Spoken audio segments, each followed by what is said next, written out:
नमस्कार विद्यार्थी मित्रांनो मित्रांनो आपलं सर्वांचं या ठिकाणी स्वागत आहे. आज आपण इतिहास खरं म्हणजे आधुनिक भारताच्या इतिहासामधलं हे आधुनिक महाराष्ट्राच्या इतिहासाचं एक पान आहे आजचं हे सेशन. कारण की या ठिकाणी काय आहे, निर्वसाहतीकरणापासून ते एकीकरणापर्यंत आहे. म्हणजे आपण जे स्टेट्स म्हणतो ना, त्यांचं एकीकरण, हैदराबाद संस्थान असेल किंवा इतर संस्थान असेल. भारताला स्वातंत्र्य मिळालेलं आहे, मात्र काही संस्थानिका आहेत, काही संस्थान आहेत जे वेगळं राहण्याचं म्हणतायत किंवा काहींचे काही वेगळे प्रॉब्लेम आहे. त्यांना भारतामध्ये कसं समाविष्ट आम्ही केलं ते आम्हाला या ठिकाणी समजून घ्यायचं आहे. आणि या मुद्द्यावर सातत्याने प्रश्न आलेले आहे. राज्यसेवा असू द्या, कंबाईन असू द्या, तलाठी, ग्रामसेवक, पोलीस भरती आणि इतर विविध सरळ सेवेचे एक्झाम, झडपी भरती, या सगळ्या ठिकाणी प्रश्न आहेत. तुम्ही या ठिकाणी बघतायत सरदार वल्लभभाई पटेल असेल, विनोबा भावे असतील, टी.बी. कुन्हा असेल, ही नावं, या नावांवर तुम्हाला सातत्याने प्रश्न दिसत आहेत. आजचं सेशन आहे जबरदस्त आहेत. बघा, ज्यांना बेसिक पासून तयारी करायची आहे त्यांच्यासाठी अभ्यास कट्टा आहे. सुरुवातीपासून तयारी करा. हे कोणत्याही क्लासमध्ये शिकवल्या जात नाही. हे कोणत्याही तुम्ही लाख रुपयाचे क्लास लावा, तिथे एवढ्या डिटेलमध्ये शिकवलं जात नाही. ते तुम्हाला या ठिकाणी मी शिकवतो आहे. काय काय बघायचं आहे, निर्वसाहतीकरणापासून ते एकीकरणापर्यंत. त्यामध्ये दादरा नगर हवेलीची निर्मिती कशी आहे, गोवा कसं आम्ही आमच्या ताब्यात घेतलं, पुदुच्चेरीची निर्मिती कशी झाली, फार महत्वाचे मुद्दे या ठिकाणी आपण कव्हर करतो आहोत. चला तर सगळ्यांनी पटकन या व्हिडिओला लाईक करायचं आहे. लाईव्ह सेशन या ठिकाणी ऍपवर आपण हे घेतो आहे.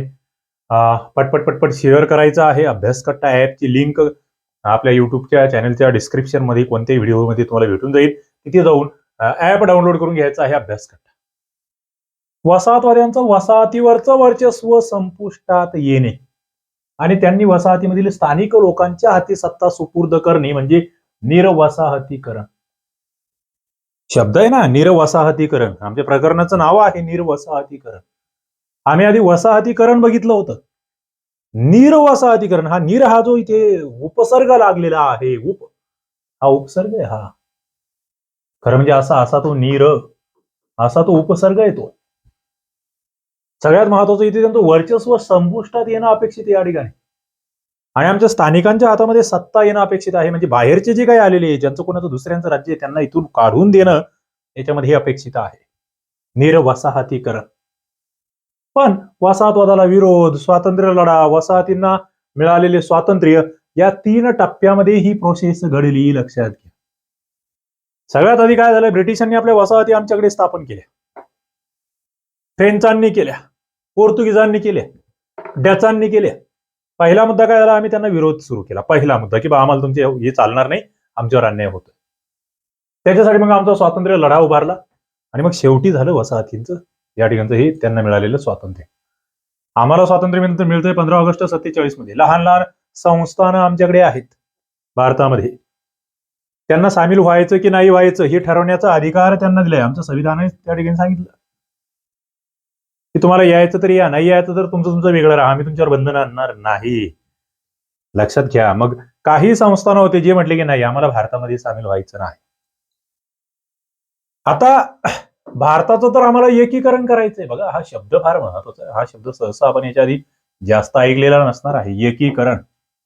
भारताला एकसंध भारत बनवायचा आहे. मी म्हणतो ना, अखंड भारत, एकसंध भारत, एकीकृत भारत. मग तिथे हा प्रॉब्लेम आहे. आणि मग इथे आमचे गृहमंत्री आहे, ज्यांना आम्ही सरदार म्हणतोय, ज्यांना आम्ही पोलादी पुरुष म्हणतोय, सरदार वल्लभभाई पटेल यांनी प्रयत्न केले की बाबा या संस्थानांना विनंती केली, वेगवेगळे मार्ग अवलंबले की तुम्ही असं करू नका, भारतामध्ये तुम्ही सामील व्हा.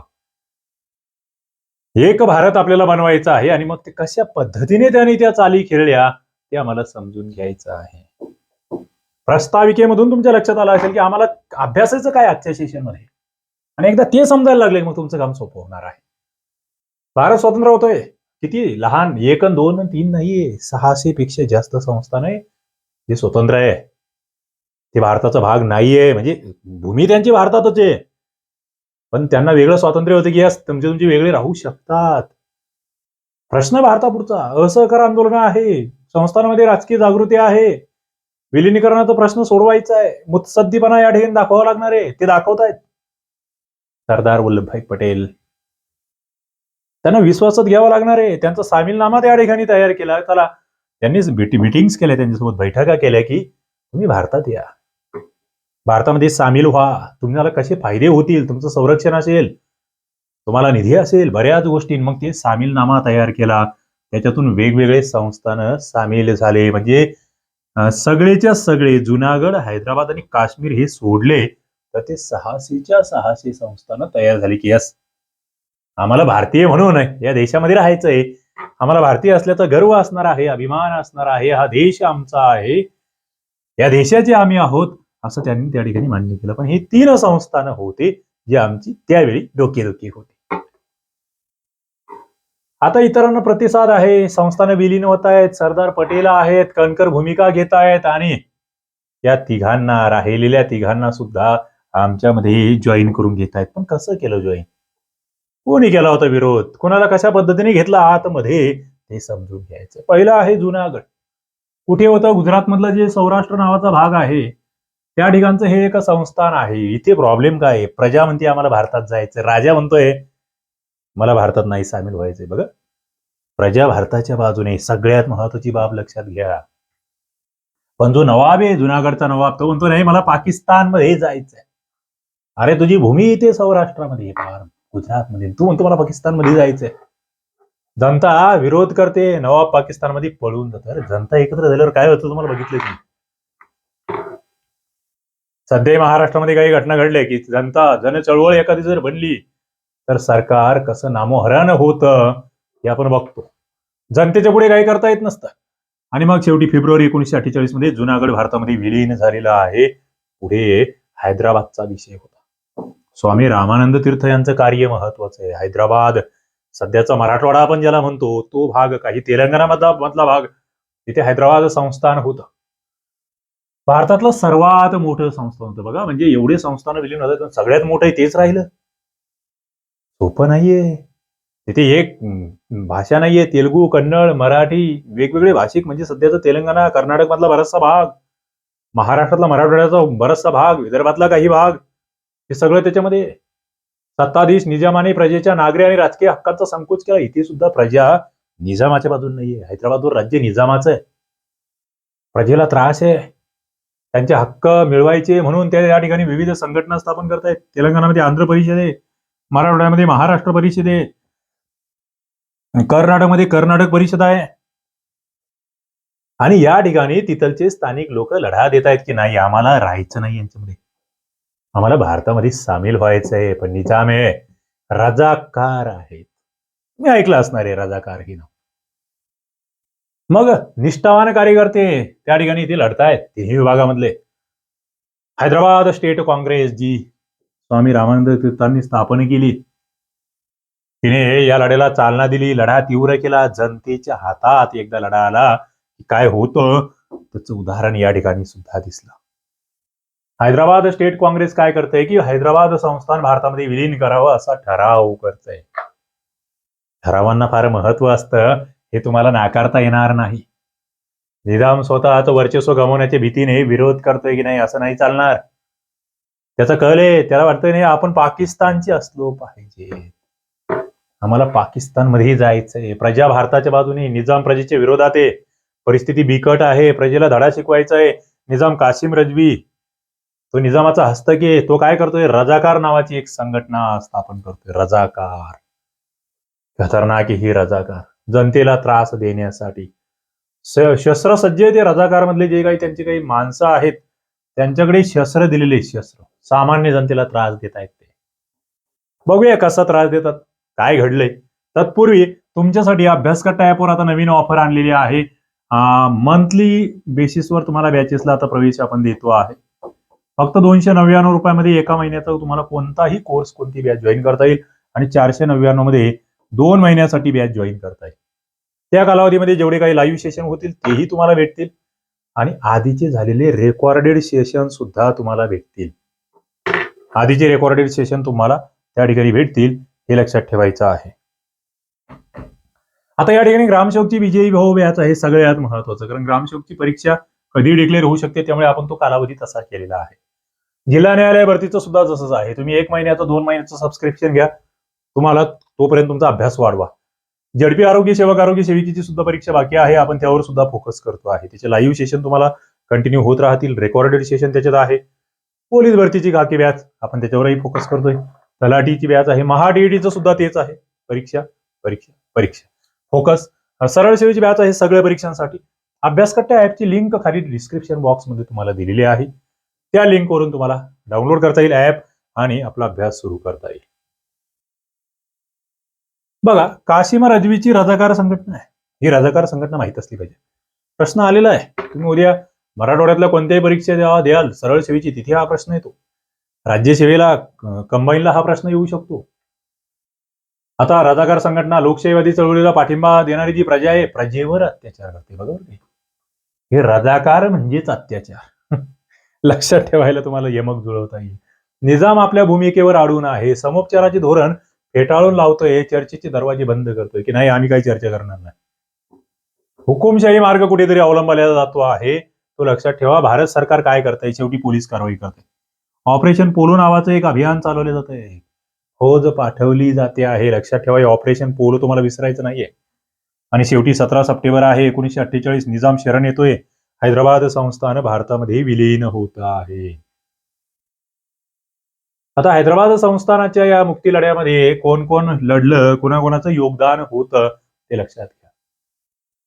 या लढ्यामध्ये स्वामी रामानंद तीर्थ आहेत, गोविंदभाई श्रॉफ आहेत, बाळासाहेब परांजपे, दिगंबरराव बिंदू, आक्रू वाघमारे, अनंतराव भालेराव, फुलचंद गांधी, माणिकचंद पहाडे, देवीसिंग चव्हाण, आशाताई वाघमारे, दगडाबाई शेळके इत्यादींचा सक्रिय सहभाग आहे. हे लढतायत, हे झगडतायत. रजाकारांच्या विरोधात लढणं एवढं सोपं नाहीये.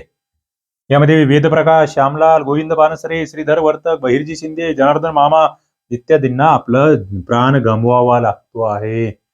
हे वेदप्रकाश हे नाव विसरायचं नाहीये. हौतात्म्य पत्करलेलं आहे. मराठवाड्यातील नेते यांचा इथे मोठा सहभाग आहे. 17 सप्टेंबर आम्ही मराठवाडा मुक्ती संग्राम दिन म्हणून या ठिकाणी साजरा करतोय.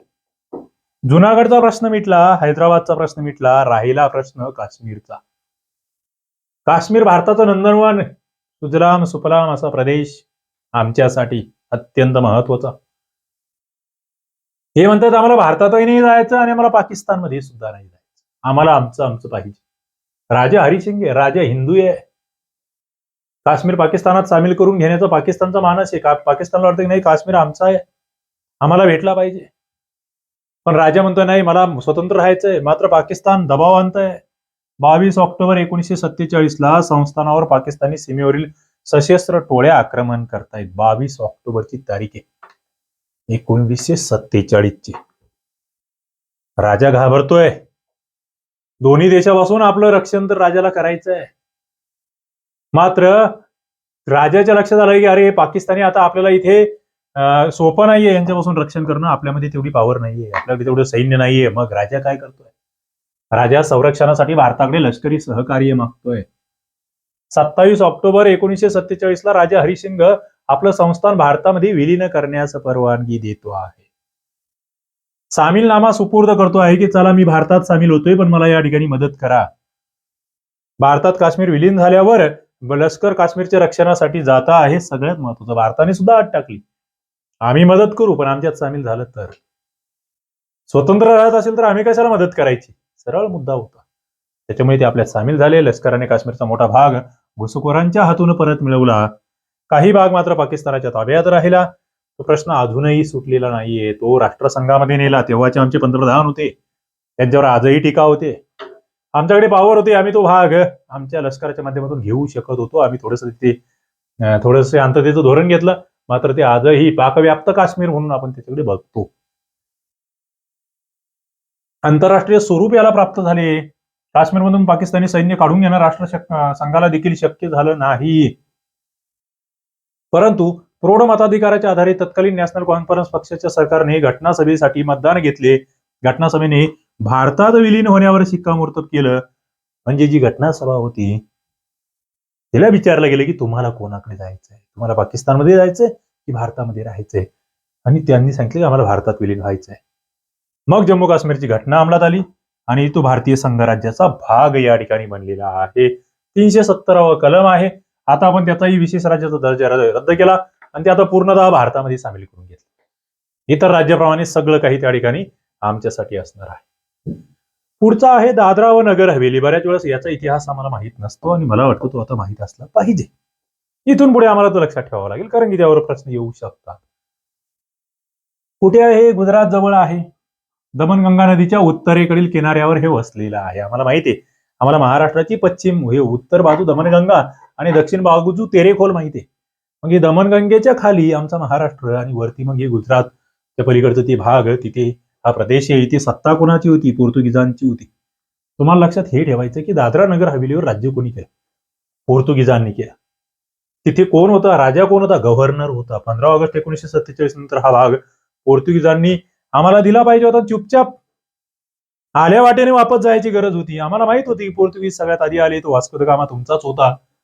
मान्य आहे आम्हाला, आम्ही ते पाठ करून ठेवलंय. पण आता तुम्हाला वापस जायचं होतं, तुम्ही नाही गेले. तुम्ही वापस नाही गेले.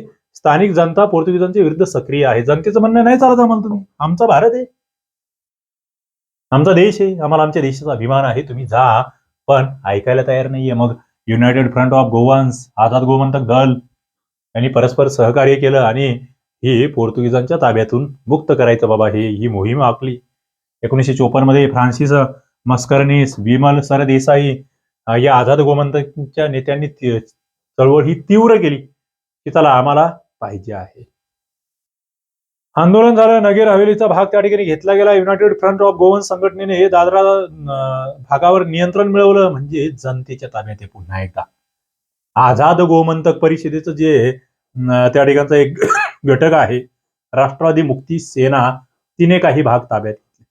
नरोली, पिंपरिया, सिल्वासाचा भाग ताब्यात घेत आहेत. स्थानिक पोलीस स्टेशन्स असतील, प्रशासकीय कार्यालय असेल, त्यांच्यावर हल्ले चढवले. आम्हाला पाहिजे, भारताचं पाहिजे, आम्हाला पोर्तुगीजांचं नाही चालत. जनतेचा प्रक्षोभ आहे. पोर्तुगीज सैन्य माघार घेते. त्यांचंही सैन्य होतं, पण माघार घ्यावी लागली. जनता एवढी आहे, तुम्ही जनतेला गोळ्या नाही घालू शकत. जरी सरकार तुमचं असलं, तुम्ही जनतेला गोळ्या घातल्या, मग जनताही तुम्हाला तुमची जागा दाखवते. लक्षात ठेवा. पोर्तुगीज कॅप्टन होता फिडाल्गो, हा शरणागती पत्कारतोय. केंद्र सरकारने केजी बदला आणि या अधिकाऱ्यास त्या भागामध्ये प्रशासन सुरळीत करण्यासाठी पाठवलेलं आहे. बघा, केजी बदला आणि केंद्राचा अधिकारी आहे. भारत सरकारची करार करताय. दादरा हवेलीचा भाग हा 1954 ला भारताकडे हस्तांतरित होतो आहे. म्हणजे अशा पद्धतीने या लढ्यामध्ये आम्हाला यश मिळत आहे. आम्ही त्याला केंद्रशासित प्रदेशाचा दर्जा देतो. कशाचा?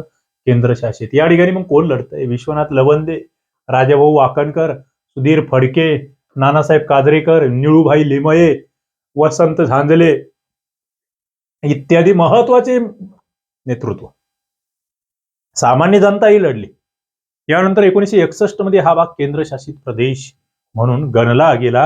हे आम्हाला माहित असलं पाहिजे. पण तुम्हाला जर नवीन परीक्षांची तयारी करायची असेल 2024-25 साठीची, आणि तुम्हाला नोट्स पाहिजे असतील, मग त्यामध्ये इंग्लिश असेल, मराठी असेल, जीके असेल, करंट अफेअर्स असेल, गणित बुद्धिमत्ता असेल, त्याच्या टेस्ट सिरीज पाहिजे असेल, तर तुमच्याकडे हा नंबर आहे. फोन पे, गुगल पे, पेटीएम. आता 299 नाही, तुम्हाला 149 रुपयामध्ये हे सगळं मटेरियल भेटणार आहे. यावर पेमेंट करायचंय आणि स्क्रीनशॉट पाठवून द्यायचा आहे. तुम्हाला लाईव्ह सेशन, रेकॉर्डेड सेशन सगळं काही पाहिजे असेल, अभ्यास करता ऍप आहे, डिस्क्रिप्शन बॉक्समध्ये लिंक आहे, तिथे जाऊन ऍप डाउनलोड करून तुम्हाला तिथेही तयारी करता येणार आहे. आता आम्ही वळूया गोव्याकडे. गोव्याचा इतिहास आमच्यासाठी महत्वाचा आहे. गोवा दिसायला लहान आहे, एक स्वतंत्र राज्य म्हणून आम्ही त्याला घेतले. केंद्रशासित प्रदेश नाही केला आम्ही, नाहीतर मग त्याचा आकार एवढा लहान होता की कदाचित झालं असतं तसं, पण नाही. आता गोव्यामध्ये सत्ता कुणाची? पोर्तुगीजांची आहे. लक्षात ठेवा, सत्ता पोर्तुगीजांची गोव्यामध्ये. स्वातंत्र्यपूर्व काळातून तिथे प्रयत्न चाललेलेच होते की हे पोर्तुगीजांना हकलवून लावायचं, पण नाही जमलं. 1928 मध्ये मुंबईमध्ये गोवा काँग्रेस कमिटीची स्थापना होते. डॉक्टर टी बी कुन्हा हे या कमिटीचे प्रमुख आहेत. योगदान महत्वाचं आहे त्यांचं. पुढे 1929 मध्ये राष्ट्रीय सभेच्या अंतर्गत त्या ठिकाणी एक शाखा त्यांची तयार होते आहे. हे लक्षात ठेवा, म्हणजे राष्ट्रीय सभेसोबत हे काम करतायत. 1939 ला छोडो गोवा अशी पत्रकं संपूर्ण गोव्यामध्ये लावण्यात आली होती. म्हणजे आम्ही म्हणतोय छोडो भारत, हे पोर्तुगीजांना, आम्ही ब्रिटिशांना म्हणतोय भारत छोडो 1942 ला, पण त्यापूर्वी यांनी गोव्यामध्ये प्रयोग केला छोडो गोवा. हे कोणाला म्हणतायत? पोर्तुगीजांना म्हणतायत. हे आम्हाला माहित असलं पाहिजे. संयुक्त आघाडीचे अध्यक्ष होते फ्रान्सिस मस्करिन्स, यांनी भारतीय राष्ट्रध्वज या ठिकाणी फडकवला. म्हणजे एक लक्षात घ्या, नावावरून तरी लक्षात येते, ख्रिश्चन लोक सुद्धा आमच्या बाजूने लढतायत, आमच्या बाजूने लढतायत. मग 1946ला डॉक्टर राम मनोहर लोहिया आहेत, त्यांच्या नेतृत्वाखाली सविनय कायदेभंगाचं आंदोलन इथे होतंय, गोव्यामध्ये बोलतोय मी. पोर्तुगीज सरकार त्यांना पकडतंय, हद्दपार करतंय. डॉक्टर राम मनोहर लोहिया यांचं नाव गोव्याच्या इतिहासामध्ये लक्षात ठेवा, ते ठेवावं लागेल आम्हाला. मडगाव येथील सत्याग्रहामध्ये भाग घेतलेला आहे टी.बी. कुन्हा यांनी. Purushottam Kakodkar, doctor Ram Hegde, doctor P P. Shirodkar, Gopal Mayekar यांना अटक होते. म्हणजे सरकार काही बघ्याची भूमिका घेत नाहीये, पोर्तुगीज सरकार बोलतोय. 8 वर्ष तुरुंगवासाची शिक्षा होते, तुरुंगात ठेवण्यात येतंय. पुढे भारतात आणल्यावर त्यांनी आझाद गोवा आणि स्वतंत्र गोवा अशी वृत्तपत्र ते सुरू करतायत. नंतरच्या गोष्टी आहेत ह्या, पण तुरुंगवास भोगतायत, घाबरत नाहीये. आज बघा, आम्हाला एखाद्या आंदोलनात सहभागी व्हायचं, आम्हाला वाटतं आमचं काय होईल, आमच्यावर काही कारवाई होईल काय, आमच्यावर गुन्हा दाखल होईल काय. तुम्हाला काही न्याय मिळवायचा असेल, तुम्हाला तुमचं हक्क मिळवायचा असेल, तर काही वेळा काही बाबतीमध्ये तुम्हाला संघर्ष करावा लागतो, काही प्रमाणामध्ये तुम्हाला रिस्क घ्याव्या लागतात.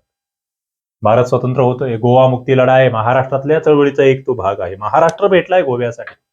1954 मध्ये पुण्यामध्ये गोवा विमोचन सहाय्यक समिती स्थापन होते. पुण्यामधून आमच्या महाराष्ट्राने इथून त्यांच्यासाठी मदत करण्यासाठी हालचाली सुरू केल्या. केशवराव जेधे असेल, नाग गोरे, जयंतराव टिळक हे या ठिकाणी काम करतायत. नानासाहेब गोरे आणि सेनापती बापट यांच्या नेतृत्वाखाली सत्याग्रही गोव्यात जातात. म्हणजे इथून हे शेंगाने हे करत आहे, काय शब्द आहे त्याला, की गावाकडे राहून शेंगा झोडायचं काम, तसं नाही चाललंय. हे स्वतः गेले तिथे, पणजीच्या किल्ल्यावर तिरंगा फडकवतायत. आचार्य प्रके आत्रे मराठा मधून या लढ्याला बळ देत आहेत. म्हणजे वेगवेगळे मार्ग आहे. कुणी लेखणीच्या माध्यमातून लढतंय, कुणी प्रत्यक्ष जात आहे. तुमच्या हातात जे साधन आहे ना, त्या साधनातून तुम्ही त्या गोष्टी करू शकता. पंडित महादेव शास्त्री जोशी असेल, शिरूभाई लिमय्या असतील, पीटर हलवारीस असतील, सुधा जोशी असतील, इत्यादी कार्यकर्ते या लढ्यामध्ये सामील होत आहेत. मोहन रानडे यांचं योगदान या ठिकाणी बघा. गोवा मुक्ती लढ्याशी संबंधित नावं तुम्हाला विचारले गेलेत तर तुम्हाला चुकायला नको. पोर्तुगीज सत्तेविरुद्ध पद्धतशीर प्रचार करतायत. आझाद गोमंतक दलाच्या सहकार्याने सशस्त्र हालचाली सुरू करतायत. पोलीस स्टेशनवर हल्ला करतायत, पोलिसांनी गोळीबार केलाय, जखमी झाले, तुरुंगवास यांनी भोगला आहे. लक्षात ठेवावा लागेल तुम्हाला हा. आता शेवटी पंडित नेहरूंपर्यंत हे प्रकरण जात आहे, लोकभावना जात आहेत, त्यांच्यापर्यंत हे पोहोचतंय. ते म्हणतायत की आता चला, आता लष्कर पाठवूया. ऑपरेशन विजय नाव याला देत आहेत. ऑपरेशन पोलो आम्ही बघितलं कशासाठी होतं. गोवा मुक्तीसाठी ऑपरेशन विजय राबवले गेलंय. ऑपरेशन विजय राबवले गेलं आहे. सैन्य गोव्यात जात आहे, स्थानिक जनता सैन्याला मदत करते.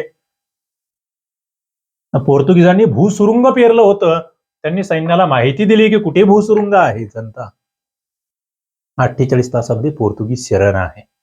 19 डिसेंबर 1961 रोजी गोवा भारतीय संघराज्यामध्ये विलीन होतंय आणि 450 वर्षाचं पारतंत्र्यामध्ये असलेलं गोवा आता स्वतंत्र राज्य म्हणून अस्तित्वात येत आहे. बघा, हे गोवा या ठिकाणी तुम्ही बघतायत, हे इथे गोवा, इथे पोर्तुगीजांचं राज्य होतं. दमन दीव पोर्तुगीजांचं राज्य होतं. दादरा नगर हवेली पोर्तुगीजांचं राज्य होतं. ग्यानम या ठिकाणी फ्रेंचांचं राज्य होतं. पॉंडिचेरीला पोर्तुगीज आहे. कारिकलला फ्रेंच आहे. चंद्रनगरला फ्रेंच आहे. ओके, अशा पद्धतीने हे सगळं पसरलेलं आहे. आता आम्ही पॉंडिचेरीकडे जाऊया. पॉंडिचेरी, पुदुच्चेरी. आमचा भारत स्वतंत्र झाला, मात्र इथे कोण आहे? इथे फ्रेंच आहे. बघा बरं, कुठे कोणाचं राज्य होतं हे आम्हाला लक्षात ठेवायचं. पॉंडिचेरीला फ्रेंचांची सत्ता आहे. आणि आम्हाला वाटलं होतं की अरे ब्रिटिश पळाले की हे पळतील त्यांच्या मागे, पण यांचं म्हणणं की नाही आम्ही अरे कशाला हाताने घालवून घेतो, पण घ्यायचं ना घालवून. पुदुच्चेरी, कारिकल, माहे, यानम जे की एकमेकांशी निगडीत नाहीये, स्वतंत्रपणे आहे, तिथे यांच्या वसाहती आहेत. बंगालमधला तो चंद्रनगरचा प्रदेश फ्रेंचांच्या ताब्यात होता. फ्रान्स सरकार ते सोडायला तयार नाहीये. पुदुचेरी या ठिकाणचे कामगार नेते होते व्ही सुबैया, यांच्या नेतृत्वाखाली लोक संघटित होत आहेत. त्याची दखल घेऊन भारत सरकार फ्रान्स सरकारकडे पुदुच्चेरी भारताला परत करण्याची आग्रही मागणी करतायत. जून 1948 मध्ये दोन्ही सरकारमध्ये करार होतोय. बघा, 1948 पुदुच्चेरीच्या विलिनीकरणाचा निर्णय आहे. वाटाघाटी होत आहेत. आंदोलन होत आहेत, प्रत्यक्ष कारवाई होते आहे आणि मग हा प्रश्न कुठेतरी सुटतो आहे. शेवटी काय झालं 1949-50 मध्ये सार्वमत झालं की चला जनतेचा कौल बघू आपण. जनता जे म्हणेल ते, जनता जनार्दन असा त्या ठिकाणी निर्णय झाला. जनतेने कौल दिला भारतामध्ये विलीन होण्याचा. 13 ऑक्टोबर 1954 फ्रान्स आणि भारत उभय सरकार आहे. विलिनीकरणाची प्रक्रिया निश्चित झाली. विधिमंडळ आणि महानगरपालिका ज्या नगरपालिका होत्या विलिनीकरणाच्या बाजूने मतदान झालं आणि 1 नोव्हेंबर 1954 सगळ्या फ्रेंच वसाहती भारताच्या ताब्यात येत आहेत. 62 मध्ये फ्रान्स संसदेने या ठिकाणी मान्यता दिली. 63 मध्ये हा केंद्रशासित प्रदेश आम्ही बनवला. मग प्रश्न येऊ शकतो की पुदुच्चेरी कोणाच्या ताब्यातून आम्ही घेतलं, त्याला कशाचा दर्जा आम्ही दिला, तो दर्जा आम्ही कधी दिला, मला वाटतं हे सगळं महत्वाचं आहे. चला 2-3 प्रश्न तुमच्यासाठी, कारण की तुम्ही हुशार आहात. हुशार विद्यार्थ्यांना प्रश्न विचारले पाहिजेत. गोवा येथे 1946 मध्ये टिंबटिंब यांच्या नेतृत्वाखाली सविनय कायदेभंगाचं आंदोलन झालं. ऑप्शन तुमच्या समोर आहे, उत्तर द्यायचं. सविनय कायदेभंग आंदोलन कोणी केलं गोव्यामध्ये? हैदराबाद संस्थानाच्या मुक्तीलढ्याचं नेतृत्व कोणी केलं, जे समर्थपणे कोण आहेत? राजा हरिसिंग कोणत्या संस्थानाशी संबंधित होते? स्वामी रामानंद तीर्थ आहे. पंडित महादेव शास्त्री जोशी कोणत्या आंदोलनाशी संबंधित होते? आणि केशवराव जुयदे कुठलच्या आंदोलनात भाग घेतला होता? हे तुमच्या डोक्यात आलं पाहिजे. पटपट उत्तर देता आले पाहिजेत. भारतामध्ये हे जे संस्थानांचं विलिनीकरण झालं यामधलं सगळ्यात महत्वाचं नाव कोणतं होतं? मला वाटतं तुमचं चुकणार नाहीये, ते गृहमंत्री या पदावर होते, लक्षात ठेवा. हैदराबाद संस्थानाचं विलिनीकरण करण्यामध्ये कोणतं नाव महत्वाचं आहे? नावं तुमच्या समोर आहे. काश्मीरचं विलिनीकरण करण्यामध्ये कोण महत्वाचे ठरले? गोवा मुक्तीलढ्यामध्ये कोणाचं योगदान आहे? आणि पुदुच्चेरी इथलचे कामगार नेते कोणते? तुम्हाला या ठिकाणी जोड्या लावायच्या आहे. चुकीची जोडी तुम्हाला इथे दिलेली आहे. एकच जोडी चुकते आहे, मला ती सांगायची आहे. ओके, चला. मला असं वाटतं की आजचं सेशन तुम्हाला बरंच काही शिकवून गेलेलं असणार आहे, कारण हे तुम्हाला कोणत्याही क्लासमध्ये कोणी शिकवत नाही, हे लक्षात घ्या. हे स्टेट बोर्डचे पुस्तक आहे. याच पद्धतीने ओघवत्या भाषेमध्ये आपण शिकत पुढे जाणार आहे. तुम्हाला हे लेक्चर मी जे घेतोय ते कळत असणार आहेत, आवडतही असणार आहेत आणि ते फायदेशीरही ठरत असणार आहे, याची मला खात्री आहे. आणि तुम्हाला आणखी फायदा करून घ्यायचा असेल तर अभ्यासकट्टा ऍप आहे, खाली डिस्क्रिप्शन बॉक्समध्ये लिंक आहे, त्याच्यावरून डाउनलोड करा आणि या ठिकाणी विविध कोर्सेस आहेत, त्याला जॉईन व्हा. कंबाईन 2024 ची आपण तयारी करतो आहे कोर्सच्या माध्यमातून. राज्यसेवेची तयारी करतो आहे आपण कोर्सच्या माध्यमातून. फाउंडेशन कोर्स राज्यसेवेचा आहे. कंबाईनचा या ठिकाणी कोर्स आहे, अभ्यासकट्टा नावाचा ऍप आहे, त्या ठिकाणी जा आणि तिथे जाऊन या कोर्सेसला जॉईन व्हा आणि आपला अभ्यास सोपा करा. चला थांबतोय. धन्यवाद. पुन्हा भेटूया पुढच्या लेक्चरमध्ये.